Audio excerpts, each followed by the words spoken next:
An interesting note for Michigan football coming out of Pro Day. We'll get into that and the basketball team advancing to the Sweet 16 right here on this episode of Locked On Wolverines.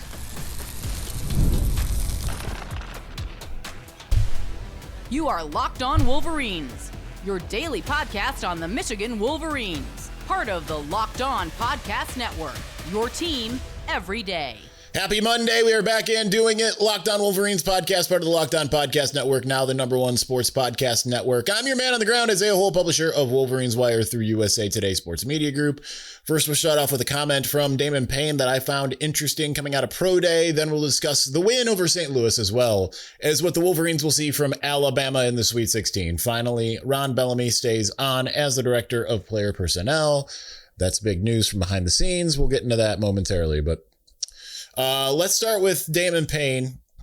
It's a two-part quote that I think is interesting. Maybe not groundbreaking, but interesting. And obviously you think about him from a defensive standpoint. Now, I wasn't at Pro Day. I was here with you. But I saw some of the videos and clips that came out of it. Generally, there's not a lot that when it comes to the upcoming team. There's always a little bit, but nothing usually particularly groundbreaking. And I do have a caveat here, but let's get to the quotes. I will read them both, and then we'll go from there. So, asked about the new team under Kyle Whittingham, he said, "They say that they've been going to work, talking to the guys in the locker room, taking naps. They all knocked out from the lift. They've all been going to work. It's been great to see, but nothing but good feedback. I got to see a few workouts, like little spurts. They've always been getting after it." That's quote one. That just leads into quote two. He says in quote two, "It's a different level of intensity. It was still intense last year, but these guys have a different philosophy. Wrapping it up from the start, just getting going. It was nice to see those guys get to work. Coming from where I come from, Alabama, it was kind of like, yeah, you get a little taste of it now. Mac drills at 6, man." All right, so that's not anything, like I said, it's not anything groundbreaking. It's not anything, it is something worth writing home about, but it's not like something that you rush to send a Raven, just to use a Song of Ice and Fire in the mix here. And yeah, I understand that. My analogies are sometimes lost on people, hence the person who complained about the car analogies. But I mean, you can discern what I'm trying to say here. I think that, and here's my caveat before I start. Damon Payne had a lot of really good things to say once coming from Alabama to Michigan that made it kind of seem like, oh, okay, maybe things are, kind of the same as what he had under, keep in mind, he spent most of his career under Nick Saban before eventually ending up for 1 year with Lendeborg. But this is a little bit different. That was my caveat. But now we'll kind of transition here. That it is a little bit different because it's kind of like a recognition in a way. Like, he didn't have to proffer the Alabama stuff. This wasn't like when we asked him back in September last year, hey, how is this the same or different than Alabama? And he's like, oh, well, it's, what it is. So, that's different than him saying, like, I've seen this before. And it looked a lot more like Nick Saban than it did Sharon Moore.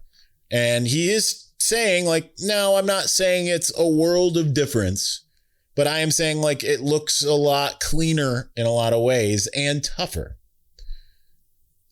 You mix that with a bit of just the general air of Kyle Whittingham with the kind of, you will become us, we will not become you. You mix that with the J Hill from Thursday, not guessing here. We know what we're doing. And you mix that with the 23 defense of it all. Now you got a stew going, baby. Right? That's where you're at. Because now you not only have a scenario where you've got players, again, this is just assuming that what Damon Payne is seeing or hearing is accurate to everything here. But now you've got a discipline that had been lacking, right? Jake Guarnera said that coming into the Kyle Whittingham era before he hit the transfer portal of we are lacking a discipline. He said that at one of the practices for the Citrus Bowl. And he said, we're looking forward to that changing. So now you have that. Now you have the guys seemingly working not just harder, but smarter, right? Because you need both, especially at a place like Michigan, because they don't have the unbelievable talent that some of the other schools do. Now, everything's becoming a little bit more equal in the new era of college football, but at the same time, Ohio State is still as talented as Ohio State is, right? You're not going to out-talent Ohio State, but you can get bigger, faster, stronger, and outwork them. But you got to do it in a smart way because they still got speed. You can be big and lumbering, and that's not going to get you anywhere. Or you can get bigger, faster, stronger, and smarter, and have a scheme advantage, which we don't know yet whether they do or not. We won't know until that game actually happens. But you start to get to a spot where, okay, now it's all kind of working together. And now this goes beyond defense, right? Of course, even though Damon Payne comes from a defensive perspective, he knows what he's done defensively. He knows what he's worked with for the last year defensively. I mean, this is the type of thing that we're just kind of hearing. And one of the things that we didn't really talk about from Jay Hill was them talking about him structuring practices along with Jason Beck. And it just sounds like it's the longer, more grueling versions of what the team had endured before, starting with Jim Harbaugh. Because remember, when Jim Harbaugh came, it was like everyone's like 3-hour practices. What in the actual heck? And I think those shortened up a little bit, but not like by a ton. And now you're getting shorter, but more intense, but also with a lot of instruction that didn't exist before. So if you combine all of those things, that just kind of what it does is it tells you that this is a staff that very well could be truly for real. There's a reason why people are outside of the Michigan ecosphere excited to see what this looks like. And it's not just because it's Michigan. It's not just because Kyle Whittingham was kind of underappreciated at Utah, but still appreciated, right? Maybe not by Utah in the end, but certainly still appreciated. And that's a whole other can of worms with the release of Utah pushing him out and everything. But it's interesting just to see how this how the staff is going about things that in ways that we can't necessarily see or know yet. And I think that his comments, if it looks more similar to Nick Saban, Alabama, than some of those guys that you're not accustomed to hearing about, or that we're talking about, we go back to the last week's 5 players, defensive players who I think we should be talking about more. I think that those guys end up standing out a heck of a lot more because now you've got the people who know what to do with what they have. That's it. All right, let's talk some basketball and then we'll go back to football. That's the plan for this. So we will do that here in just a moment. But before we do, workplace chaos, deadline stacking up, inbox overflowing in the one position you have to fill still sitting open when the pressure's on and you need the right hire. This is a job for Sponsor Jobs. Indeed, Sponsor Jobs helps you reach the people who actually fit what you're looking for. Skills, experience, location, so you're not just hoping the right candidate stumbles across your post. And here's the stat that says it all, really. In the minute that I've been talking to you, companies like yours made 27 hires on Indeed, according to Indeed data worldwide. So if you're hiring, spend less time searching and more time interviewing candidates who check all your boxes with Indeed Sponsor Jobs. And listeners of this show will get $75 credits, sponsor job credit rather, to help you get your job the premium status it deserves at Indeed.com/podcast. Just go to Indeed.com/podcast right now and support our show by saying you heard about heard about Indeed on this podcast. Indeed.com/podcast. Terms and conditions apply. Need to hire? This is a job for Indeed Sponsor Jobs. All right, we'll continue on momentarily.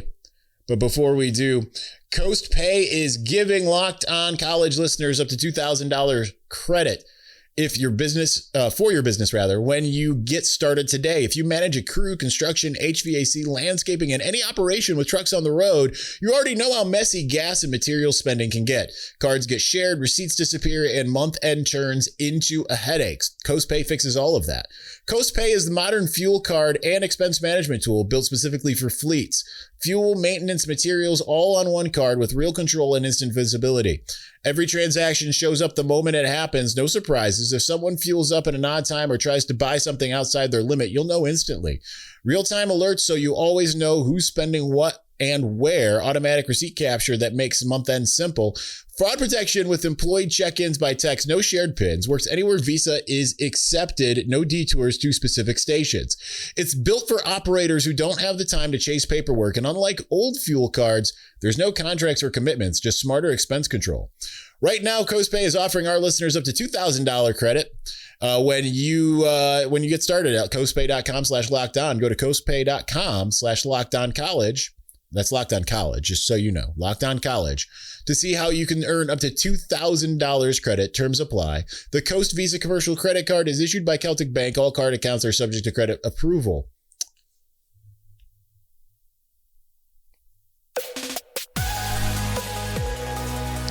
All right, I don't have the thing up that I wanted to have.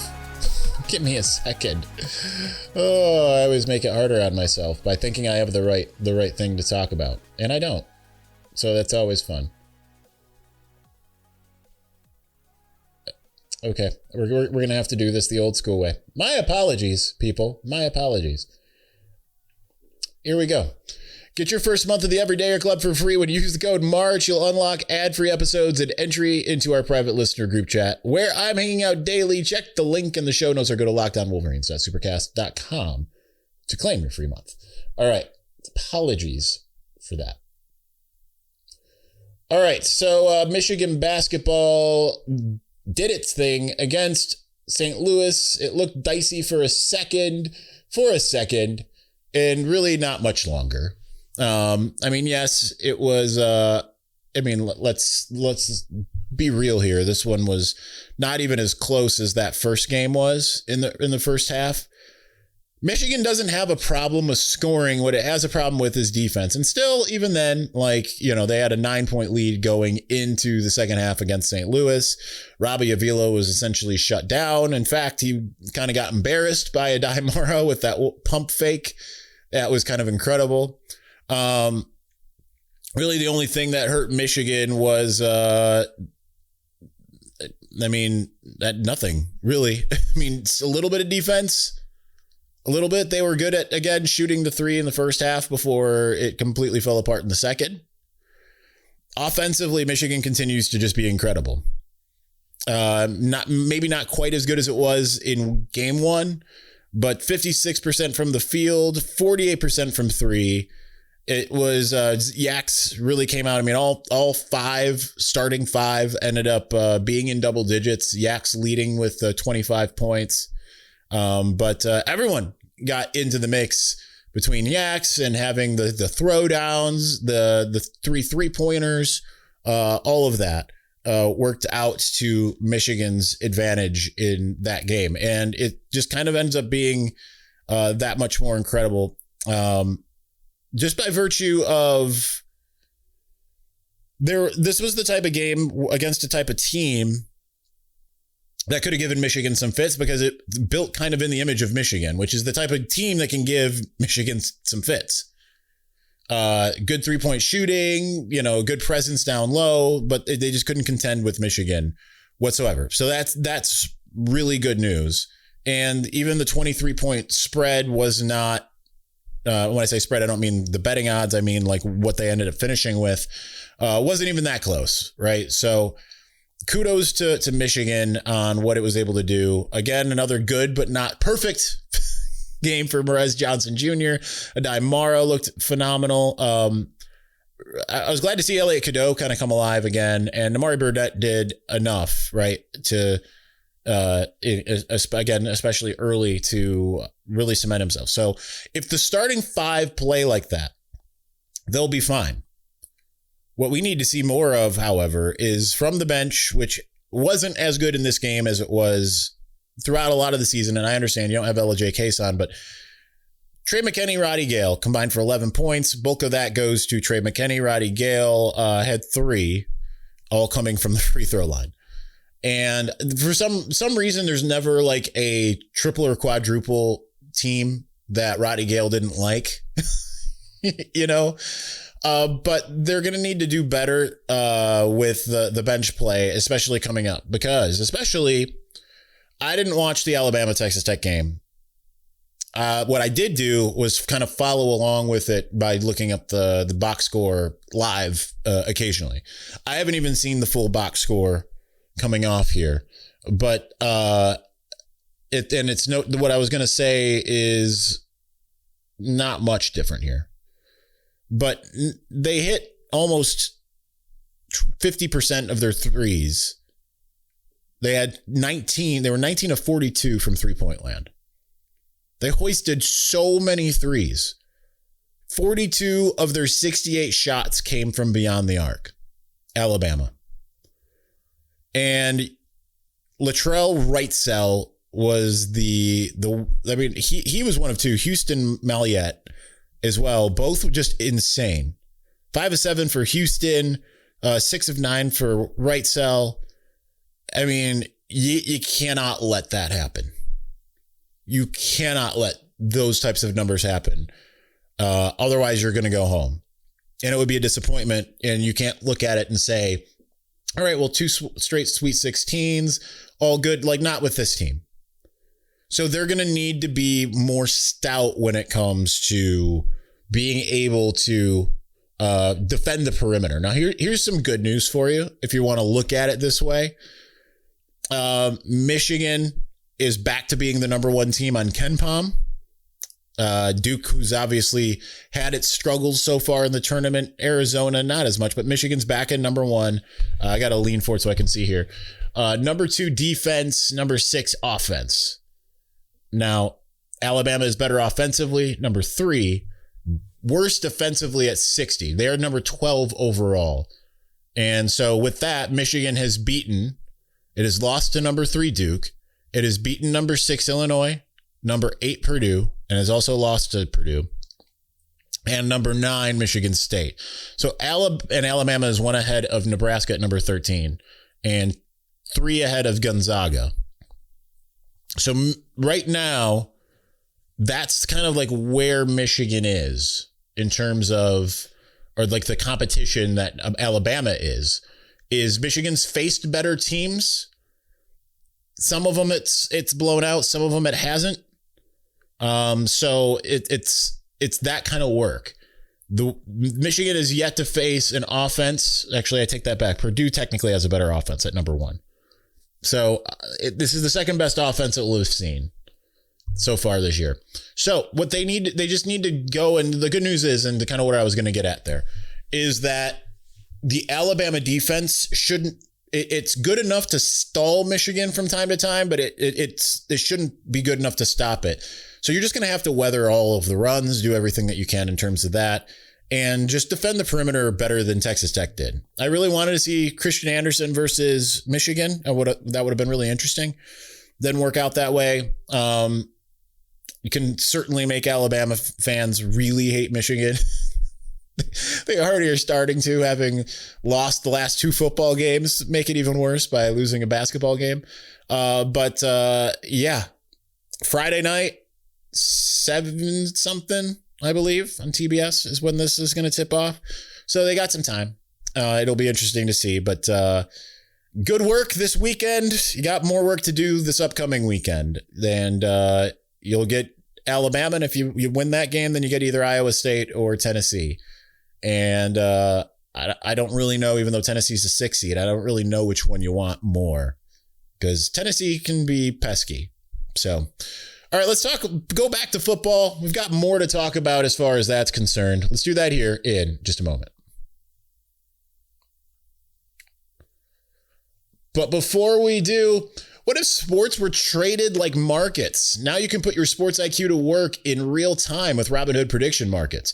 It's not you against the house. It's you participating in a live market rather. You can buy or sell your positions live all game long. Use your sports knowledge in the moments that matter. Robinhood Prediction Markets changes the game. It's people moving the action, so when momentum shifts, you can move with it. I always knew the game, but never had a dynamic way to apply that knowledge. Now I can actually take part live in a market powered by people. You're no longer just a spectator. Play by play, you decide. Trade every play with Robinhood. Now available across the U.S. Download the Robinhood app now to begin. Futures and cleared swaps trading involves significant risk and is not appropriate for everyone. Event contracts are offered by Robinhood Derivatives, LLC, registered futures commission merchant and swap firm. All right, we're going to continue on momentarily, but before we do, welcome to the 5-Hour Energy Flavor Draft. We're looking at every aspect of the draft. And with that, with 18 different flavors to choose from, including new options like confetti craze, fruity rainbow, or cotton candy, there's something for everyone. 5-Hour Energy Shots give you a boost with 0 sugar, and we're choosing between 2. Blue raspberry with its sweet and tangy flavor with a taste that nature couldn't make but should have, and the aforementioned fruity rainbow with its sweet layered fruit notes in every sip. I am picking blue raspberry as my number 1 overall pick, but fruity rainbow, it's right there, right behind it. Don't look now, however, because confetti craze is right there. Absolutely could be a sleeper pick for that number 1 overall. So find your new favorite flavor of 5-Hour Energy Shots available online at 5hourenergy.com or Amazon.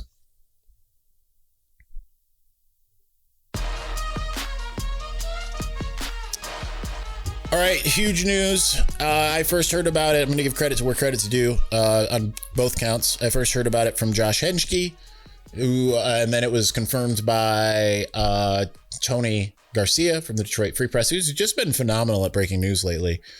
And Ron Bellamy is returning to the University of Michigan to be the director of player personnel, taking over the role seated by Albert Karchnia.